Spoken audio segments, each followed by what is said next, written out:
Venus and Leo. Venus and Leo. Venus and Leo. This is actually my Venus. This is my natal or Venus. And I mean, I'm a little biased, but I love this energy.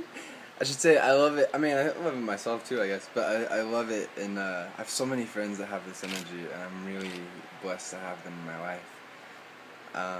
Just because Venus and Leo is so much fun. Like, I'm gonna try and separate myself from this, but of course it's Venus and Leo, so my ego is all up in my body and all up in everything. So I would try to like separate, but whatever.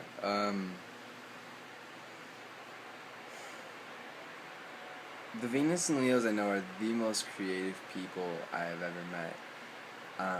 They have this fire, the fire of the sun burning in them that needs to be expressed, that needs to get out, that needs to warm not only the self but others. And they make literally just the best artists.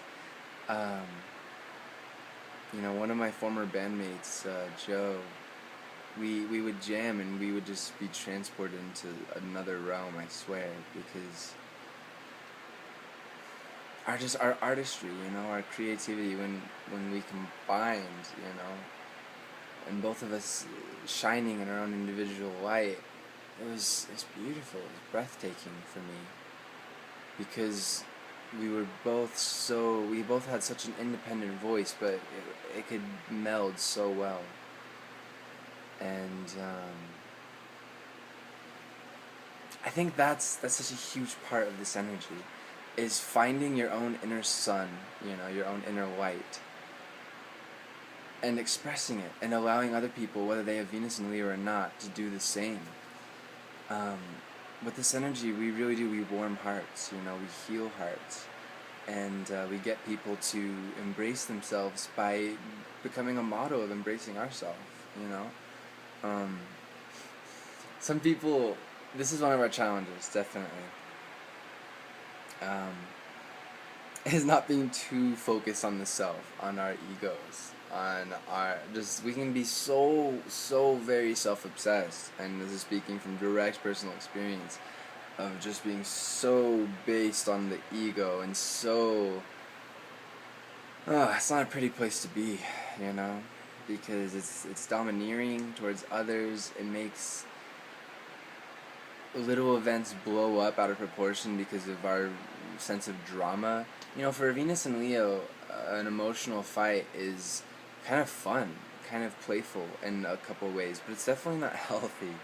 Definitely not healthy. There are definitely ways to. We're so playful. I just did a video on Venus and Gemini, and Venus and Leo are just as playful in their own way. But we gotta watch out for being dramatic, for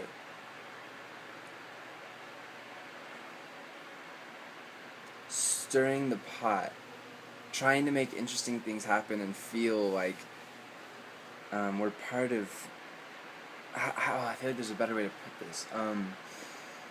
Trying to be the center of attention all the time. It's really important for us to find outlets. For example, for me, doing these videos is a wonderful outlet for me. Otherwise, my ego would run amok, and it has in the past, where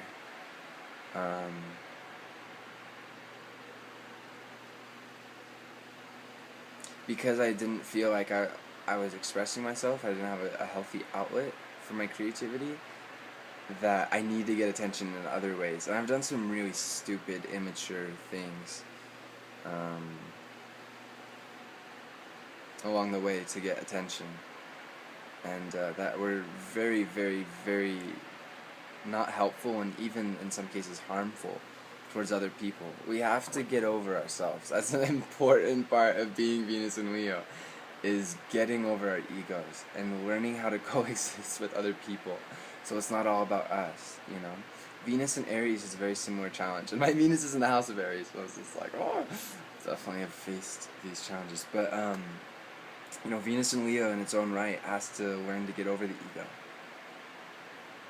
and to align our incredible power, our incredible warmth, our sun, our solar power with humanity, with everyone.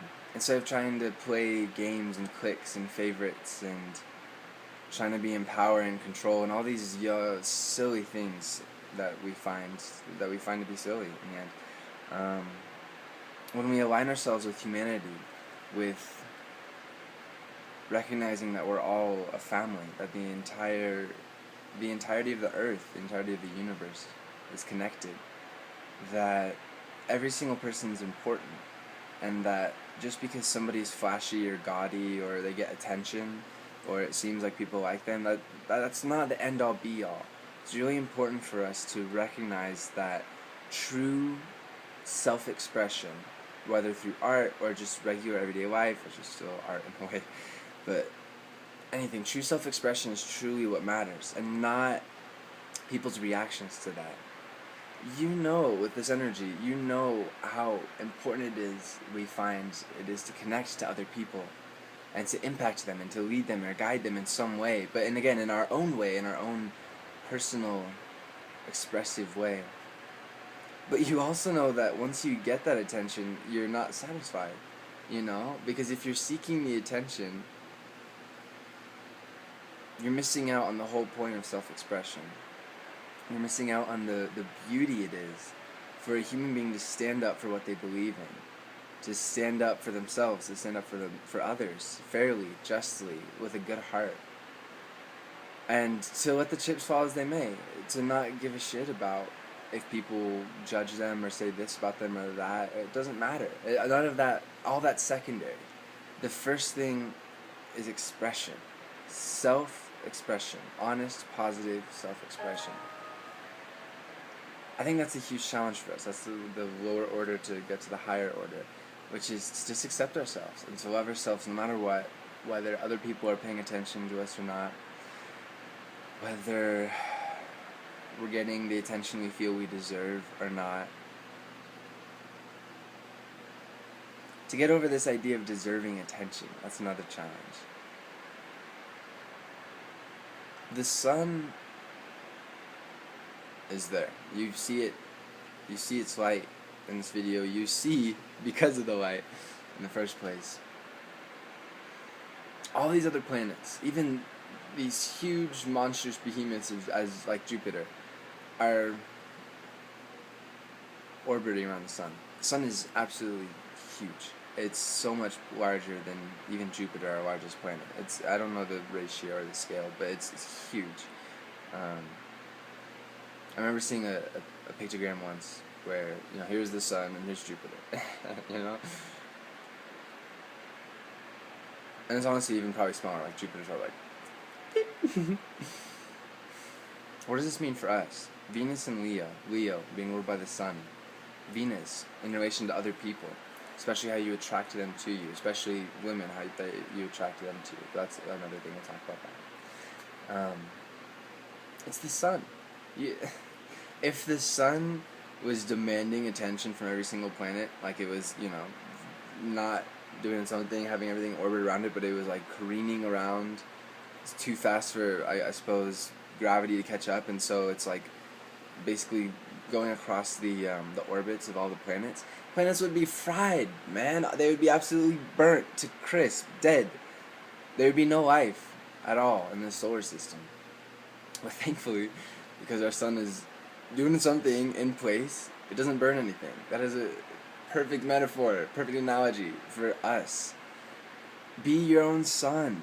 Shine. Do your thing. Don't care what other people think. If they feel like your star's too bright, or if they feel like you shouldn't shine for whatever silly reason. Who cares? That's their problem. That's their life. Do your own thing. Shine. Infinitely. Find ways to grow and to expand and to shine even more and more and more and more. And shine from your heart. Don't shine from your head thinking, ooh, if I do this, I'll get a lot of attention. Ooh, yay. No.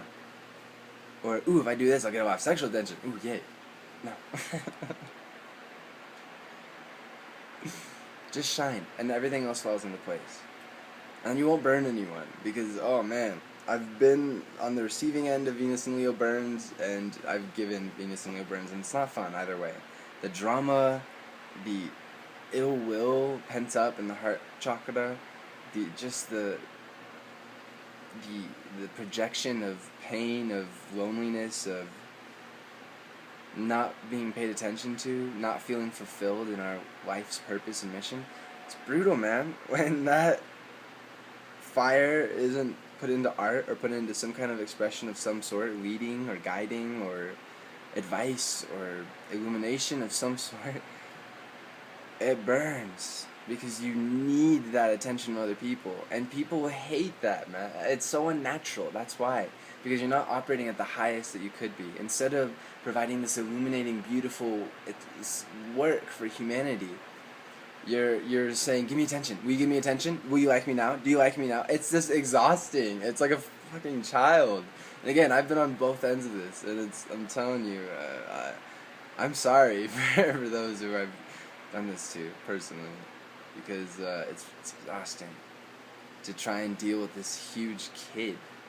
And honestly, let's be honest, let's be blunt here.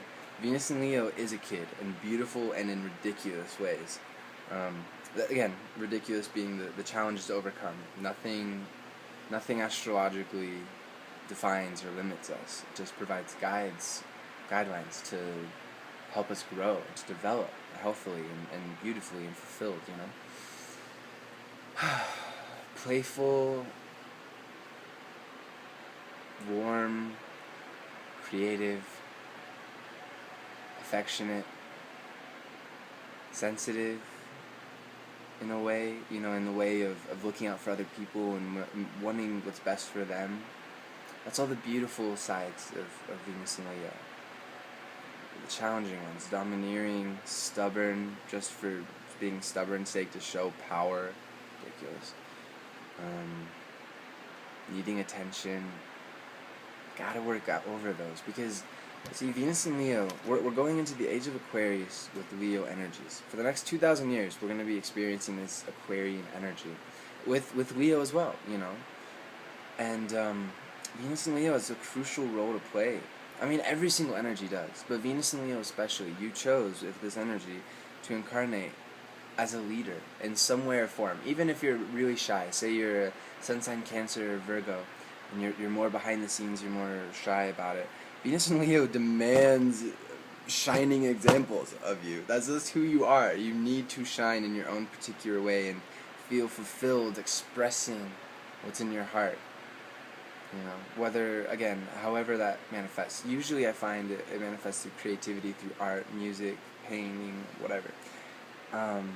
But that easily could just as manifest in the powerful Leo leadership and guidance. You know, leading a group of people to an end, leading a society to an end. Oh God, that sounds terrible. To a end as in a goal. You know, God, we're Mercury in retrograde right now, so that's where that came from. Leading society to a goal, to a you know, means to an end. That's where I was coming from. Leading society to an end, to a death. Leading a group of individuals to a goal. And once Venus and Leo, I find once we get over our egos and ourselves, we really do appreciate individuality so much more richly than so many other energies. Really only Venus and Aquarius, our partner placement, can appreciate as well as we can, I find. Just how special people are and how unique and how beautiful each person's shining light is. Whether they're Venus and Leo or not, everybody has a bit of Leo energy. And Venus and Leo, I find, we really bring out the best out of people in so many ways, but really, well, everybody brings out the best out of people, potentially, but we bring out people's inner fire. We bring out their self-reliance, their creative spirit, you know? That's really special. You have no illusions. With Venus and Leo, whether you feel it or not, people look up to you, and they see you as an example. For better or for worse. Some people do it unfairly and they'll try and follow you, and that's when you have to be like, look, attention's all well and good, but you need to be you, I need to be me. We don't need to have this weird symbiotic, parasitic relationship going on.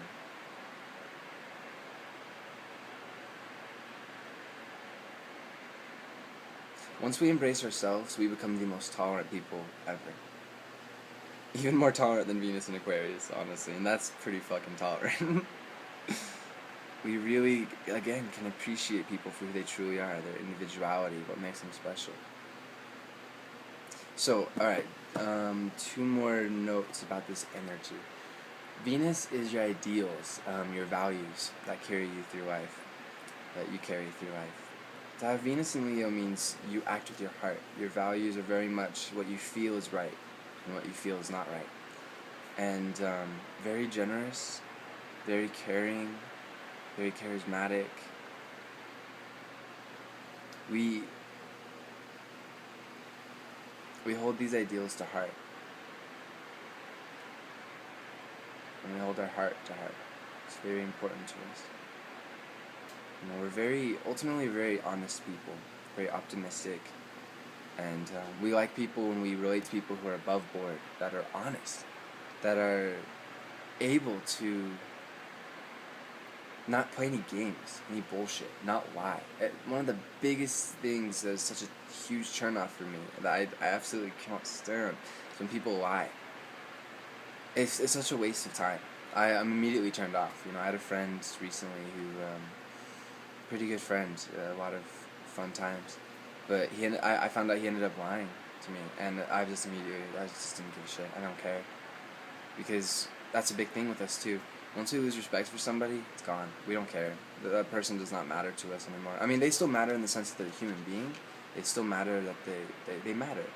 But no respect. If there's no respect from a Venus and Leo, the person doesn't exist. You know, they're not. It's not even so much they don't exist. They're not worth time. You know, they're not worth effort thinking about. And they're not inferior, but they're just not. You know, they're not operating at the best that they could. So who cares? Alright. I have a tiny bit of time, and this is a little bit. Venus and Leo. Venus is the women in your life, whether you're men or women, and attracting very creative, very strong, independent women that can stand on their own 2 feet, fight for what they believe in, and express themselves. And it's a beautiful thing.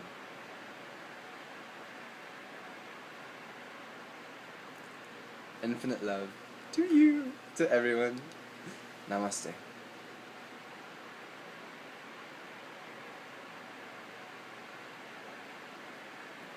Go be yourself. Do good things. Love you.